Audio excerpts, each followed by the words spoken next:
आयुर्वेद हा शब्द आपल्या सगळ्यांना माहिती आहे। आयुर्वेद हा शब्द घरोघरी पोचलेला शब्द आहे।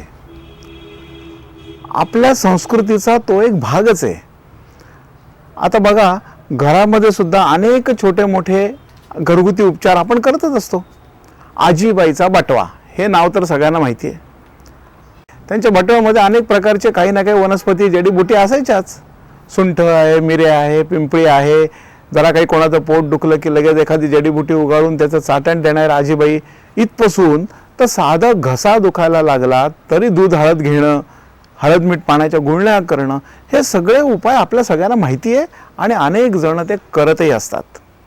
एवढंच काय, परंपरागत औषधं असं ज्याला आपण म्हणतो ना, ती सुद्धा अनेकांना माहिती असतात। सीतोपलादी चूर्ण कसं घ्यावं, सुंठ मधातून चाटण कशी करावी, चहामध्ये गवती चहा, आलं तुळस टाकून कसा काढा घ्यावा वगैरे वगैरे काही परंपरागत औषधं सुद्धा आपल्या सगळ्यांना माहिती असतात। पण केवळ ही जडीबुटी घरगुती औषधोपचार, किचन रेमेडी ज्याला आपण म्हणू, ते म्हणजे फक्त आयुर्वेद असं असतं का? नाही। आयुर्वेद हे एक फार मोठं गहन शास्त्र आहे। आपण जे काय परंपरागत आयुर्वेद ज्याला म्हणतो किंवा तुम्ही ज्याला हर्बल रेमेडी असं जे काय आजच्या काळात नाव वापरतात ना, ते फक्त एक हिमनगाचं छोटंसं टोक आहे। मूळ शास्त्र किती मोठं आहे, त्याच्यामध्ये किती गर्भितार्थ भरलेला आहे, हे आपण आज समजून घेण्याचा प्रयत्न करणार आहोत। आपल्याला आयुर्वेद म्हणजे जीवन जगण्याचं शास्त्र आहे। सकाळी डोळे उघडल्यापासून तर झोपेपर्यंत आपण कसं वागावं, कसं बोलावं हे समजून घेण्याचं शास्त्र आहे। जर का अर्धवट माहिती असेल ना, अर्धवट ज्ञान असेल, तर अनेक गैरसमज होतात लोकांच्या मनात। आजही आयुर्वेदाविषयी अनेकांच्या मनात गैरसमज आहेतच ना। कोणाला असं वाटतं आयुर्वेद म्हणजे फक्त जडीबुटी, कोणाला असं वाटतं आयुर्वेद म्हणजे कडक पथ्य पाणी पाळणारं शास्त्र, कोणाला असं वाटतं की आयुर्वेद म्हणजे खूप दिवस खूप महिने ट्रीटमेंट घ्यावी लागते, उशिरा गुण येतो, इथपासून तर नुसतं शरीराला मसाज करणं, तेल लावणं, काहीतरी अशी ट्रीटमेंट स्पा सारखी घेणं म्हणजे फक्त आयुर्वेद, असे गैरसमज लोकांच्या मनात पसरलेले आहेत। मूळ शास्त्र काय आहे, त्याचा गर्भितार्थ काय आहे, त्याचं मर्म काय आहे, हे समजून घेण्यासाठी आपण आज काही संवाद करायला सुरुवात करणार आहोत। आयुर्वेद समजून घेताना ही जी एक सिरीज आहे, एक शृंखला आहे, त्याच्यामध्ये आपण तुम्हाला नित्य जीवनात उपयोगी पडेल, मूळ योग्य ते ज्ञान तुमच्यापर्यंत पोहोचेल आणि कुठलेही गैरसमज मनात राहणार नाही, या दृष्टीने आपण काही माहिती आयुर्वेदाची घेणार आहोत। मी वैद्य डॉक्टर आशुतोष यार्दी, MD आयुर्वेद आहे, आयुर्वेद वाचस्पती आहे। गेल्या 30 वर्षांपासून हजारो लाखो प्रकारचे रुग्ण चेक करत असताना मला आलेले जे अनुभव आहेत, जे समोर लक्षात आलेलं आहे की लोकांना कोणत्या गोष्टींची गरज आहे ती तुमच्यापर्यंत पोहोचवणं, याच्यासाठी आपण या ज्ञान शृंखलेचा वापर करू। आज आपण थोडंसं आयुर्वेद किती पुरातन शास्त्र आहे, किती त्याच्यामध्ये गर्भितार्थ आहे, यांनी आपण थोडीशी आपल्या या ज्ञान शृंखलेतली गप्पा गोष्टींना सुरुवात करू। आयुर्वेदाचा इतिहास बघत असताना कधीपासून सुरू झाला असेल तर आमच्या कॉलेजमध्ये, आयुर्वेद कॉलेजमध्ये पहिल्याच वर्षाच्या मुलांना एक श्लोक शिकवला जातो। त्याला म्हटलेलं आयुर्वेदाची परंपरा, आयुर्वेदाची सुरुवात। त्याची पहिली जोड काय माहिती आहे? संस्कृतमध्ये ती ब्रह्मा स्मृत्वा युषम वेदम प्रजापती माझी ग्रत असं म्हणत पुढच्या ओळी आहेत। म्हणजे त्याचा अर्थ असा आहे, ब्रह्मदेवानी आयुर्वेद आठवला। बघा, ब्रह्मदेव याचा अर्थ आपण असं समजू, हे सगळं युनिव्हर्स, नुसतीच आपली पृथ्वी असं नाही, सगळं युनिव्हर्स ज्या एका कुठल्या एनर्जी पॉवरमुळे ते सुरू झालेलं असेल, ती एक पॉवर समजू आपण, त्याला असं नाव देऊ। त्या पॉवरनी काय केलं? आठवला, स्मृत्वा, लिहिला पण नाही, तयार पण नाही केला, आठवला। म्हणजे त्याच्या आधी काहीतरी सायन्स होतं, त्यांनी काय आठवलं आणि मग त्याच्यानंतर पुढे आयुर्वेदाची परंपरा सुरू झाली, त्यांनी दुसऱ्यांना नॉलेज द्यायला लागले। एवढा जुना तो, एवढं पुरातन, एवढा सृष्टीच्या आधीपासूनचा असं कसं असू शकतं, असा मनामध्ये प्रश्न नक्की येणार आहे। त्याचं कारण असं आहे की शेवटी आयुर्वेद हे असं मेडिकल सायन्स आहे की ह्या सृष्टीचे, या युनिव्हर्सचे जे नियम आहेत, जे काही त्यांनी स्वतःला एका विशिष्ट नियमामध्ये या सगळ्या युनिव्हर्सने आपल्याला बांधून घेतलेलं आहे, त्याच नियमांच्या आधारे शरीर, मन, बुद्धी यांचा बॅलन्स करणार हे सायन्स आहे. म्हणून हे सायन्स, हे वैदिक सायन्स, हे आयुर्वेदिक मेडिकल सायन्स असं आपण त्याला नाव जरी म्हटलं आजच्या काळात, तरी हे त्या युनिव्हर्सच्या नियमांशी च्या आधारावरती असल्यामुळे ब्रह्मदेवाने सुद्धा तो आठवला. इथून त्याचा इतिहास खरं म्हणजे सुरू होतो. मग त्याच्यानंतर प्रजापती, इंद्र वगैरे अशी वेगवेगळ्या सगळ्या जणांची नावं आलेली आहेत. ऋषी, मुनी अशी पुढे नावं आहेत गेलेली आहेत. पुढे मग अशी कथा पण दिलेली आहे की समुद्रमंथनातून जे जे काही 14 रत्न आले, त्याच्यामध्ये धन्वंतरी पण एक रत्न त्यामधून आलेलं आहे. मग पुढे सगळे चरक नाव तुम्ही ऐकलं असेल, फिजिशियन, सुश्रुत हे नाव ऐकलं असेल, सर्जरी, उत्तम सर्जरी करायचे, मेडिसिन विभाग सांभाळणारी एक चरक नावाची अग्निवेश तंत्र एक स्वतंत्र होतं पूर्वीच्या काळामध्ये. मग सर्जरीचा एक भाग वेगळा होता. अशी ती सगळी ऋषी मुनींची परंपरा होत होत होत आयुर्वेदाचा इतिहास पुढे घडत गेला. वेगवेगळ्या संहिता त्याच्यामध्ये लिहिल्या गेल्या. चरक संहिता, सुश्रुत संहिता, वाग्भट संहिता अशा सगळ्या संहिता पूर्वी लिहिल्या गेलेल्या आहे. आणि बघा, आश्चर्याची गोष्ट अशी की एवढं जुनं सायन्स असून सुद्धा आजपर्यंत ते असंच्या असं टिकून राहिलेलं आहे. मग इतके वर्ष ते टिकलं कसं काय? ठीक आहे, विज्ञानाच्या साहाय्याने आधुनिक मेडिकल सायन्समध्ये जशी प्रगती होते तशी वैज्ञानिक प्रगती ह्याच्यात किती झाली किती नाही तो भाग वेगळा. पण मूळ सिद्धांत जे आहे ते तसेच्या तसे अजून टिकून कसे राहिलेले आहेत? मग पूर्वी पण अशाच, तुम्ही जसा आत्ता प्रश्न विचारला तसंच पूर्वी पण ऋषीमुनींच्या कॉन्फरन्सेस भरायच्या. एका शिष्यानी त्यावेळेचे गुरु हिमालयात हजारो वर्षांपूर्वी त्यांची पण अशीच कॉन्फरन्स भरली असेल. विचारला प्रश्न गुरूंना आपल्या, काय ह्या आयुर्वेदाचे प्राचीनत्व, टिकून राहणं, वर्षानुवर्ष टिकून राहणं, याच्या मागचं रहस्य काय, त्याचे गुण काय या सायन्सचे? ऋषींनी काय उत्तर दिलं माहिती आहे? त्यांनी 3 पॉईंट सांगितले.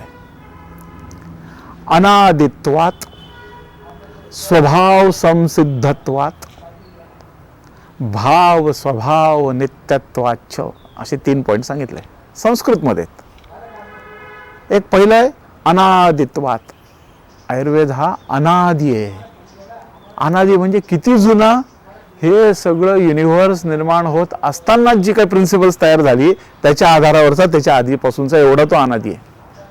त्यामुळे तो नॅचरल, जोपर्यंत विश्व आहे, जोपर्यंत युनिव्हर्स आहे, तोपर्यंत हे नियम टिकून राहणारच आहे. ग्रह, सूर्य, तारे, जोपर्यंत गुरुत्वाकर्षण आहे तोपर्यंत गुरुत्वाकर्षणाची शक्ती काम करणारच आहे ना. अशाच अर्थाने सगळे प्रिन्सिपल्स आहेत. म्हणून अनादित्वात. दुसरं स्वभाव संसिद्धत्वात.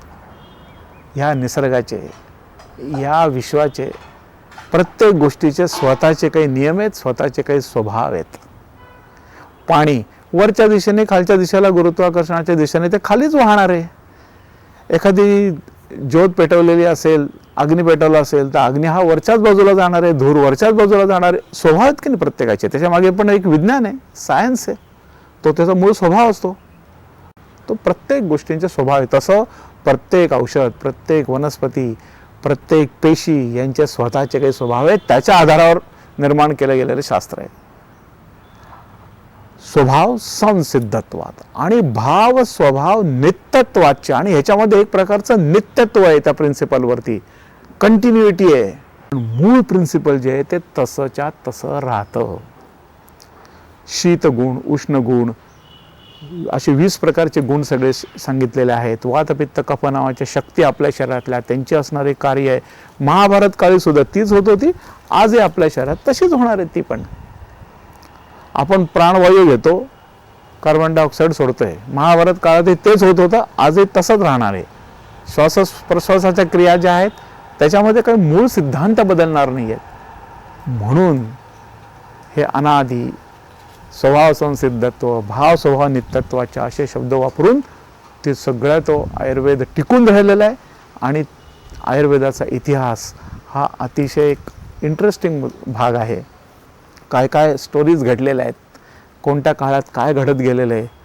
नागार्जुन, चरक, सुश्रुत, वाग्भटांच्या काळानंतर बौद्ध काळ ज्या वेळेला आला होता ना, त्यावेळेला तर मेटॅलर्जी रसशास्त्र ज्याला आपण म्हणतो, पारा, गंधक, खनिज यांच्यापासूनचे सगळे झालेले प्रयोग, त्याच्यापासूनचं काय काय नवीन नवीन पदार्थ बनवू शकतात, केवढं सायन्स ॲडव्हान्स होतं आपल्याकडे, मोठ्या मोठ्या विद्यापीठं होते.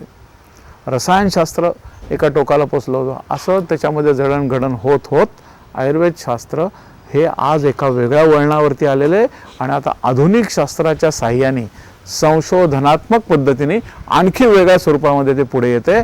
पण मूळ बेसिक प्रिन्सिपल जे आहे ते मात्र पहिल्यापासूनचे, सृष्टी निर्माण झाल्यापासूनचे ते शेवटपर्यंत तसेच राहणार आहेत. ते लाखो प्रकारचे रुग्ण वारंवार हाताखालून गेल्यानंतर, बघितल्यानंतर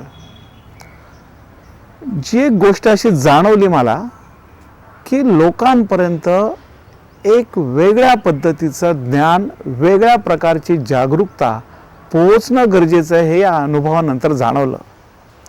आणि मग म्हणून काय करता येईल याच्यासाठी, तर एक प्लॅटफॉर्म तयार केला.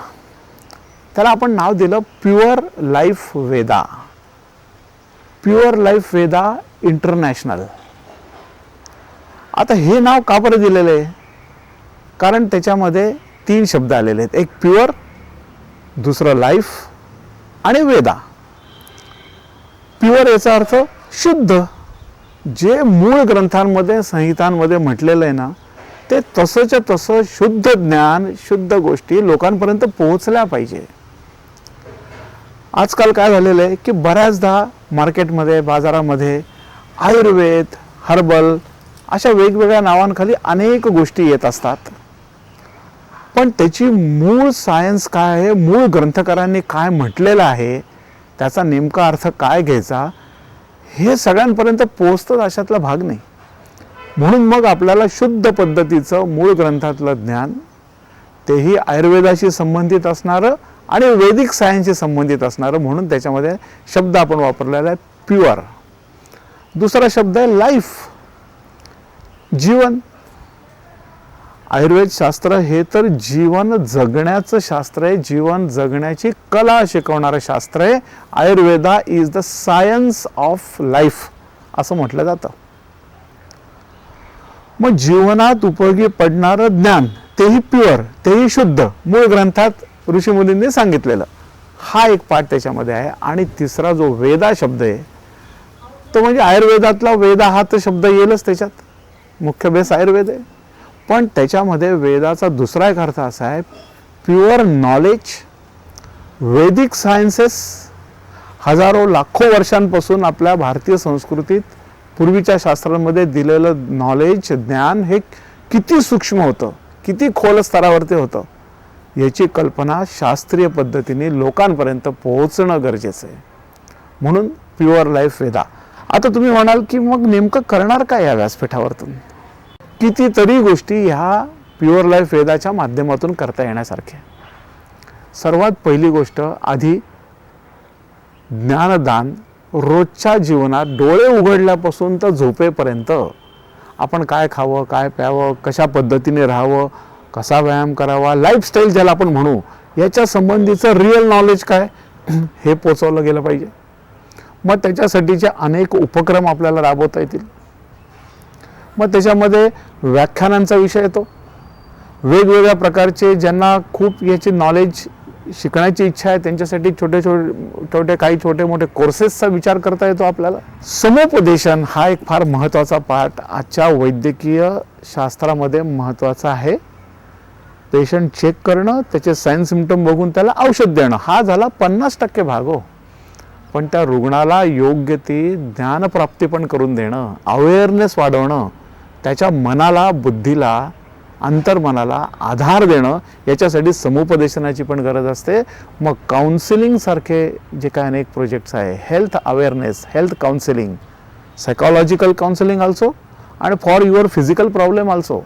In many diseases you need counseling from a good well experienced doctor.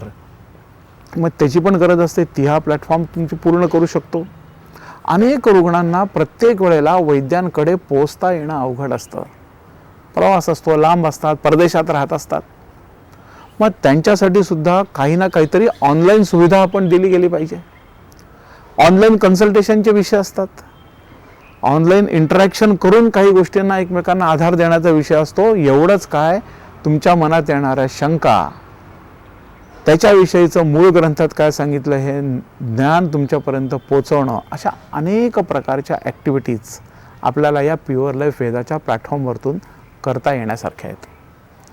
म्हणून मला असं वाटतं की आपण मूळ शास्त्र, त्याच्यातला गर्भितार्थ अनेक प्रोजेक्टच्या माध्यमातून आणि शिवाय रुग्णचिकित्सा करून वेळप्रसंगी जर गरज असेल तर औषधोपचार, याच्यातून शरीर, मन, बुद्धी, आत्मा सगळ्यांचं एक प्रकारचं आरोग्य मिळावं, याच्यासाठीचा हा एक प्युअर लाईफ वेदा हा एक प्लॅटफॉर्म आहे.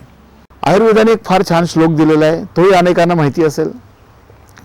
कोणाला आरोग्यदायी म्हणावं, कोणती व्यक्ती आरोग्यवान आहे, तर मूळ ग्रंथांमध्ये, मूळ सूत्रामध्ये असं दिलेलं आहे, समदोष समाग्निश्च समधातू मलक्रिया. हा झाला पहिला पाठ झाला. म्हणजे सम याचा अर्थ बॅलन्स स्टेट, इक्विलिब्रियम स्टेट. तुमच्या शरीरातल्या सगळ्या गोष्टी नीट बॅलन्स पद्धतीने आहेत का? कोणत्या कोणत्या? समदोष. दोष म्हणजे 3 प्रकारच्या तुमच्या शरीरातल्या शक्ती, वात, पित्त, कफ. सम अग्नी, तुमच्या शरीरातले सगळे डायजेस्टिव्ह एन्झाईम्स असतील, अग्नितत्व असेल, 13 प्रकारचे अग्नी सांगितलेले आहेत, फायर सिस्टीम्स आहेत आपल्या शरीरात, त्या सगळ्या या सुद्धा बॅलन्स स्टेटमध्ये पाहिजे. समदोष समाग्निश्च समधातू, शरीरातले 7 प्रकारचे धातू जे वर्णन केलेले, रस, रक्त, मांस, मेद, अस्थि, मज्जा, शुक्र, हे जे सगळे प्रकार घटक आहे ना, यांची सुद्धा साम्यावस्था, बॅलन्स स्टेट महत्त्वाची आहे. आणि मलक्रिया, एक्सक्रिटरी प्रॉडक्ट, तुमच्या शरीरातून काही ना काहीतरी जे बाहेर पडत राहिलं पाहिजे, घाम आहे, मलमूत्र आहेत, अनेक गोष्टी आपल्या शरीरात जसं आतमध्ये आपण घेत असतो, बाहेर योग्य त्या प्रमाणात पडला पाहिजे, यांचाही बॅलन्स. हे सगळं जर असेल तर तो माणूस हेल्दी, आरोग्यवान असं म्हटलं जाईल. पण ही झाली त्या मूळ सूत्रातली फक्त अर्धी ओळ.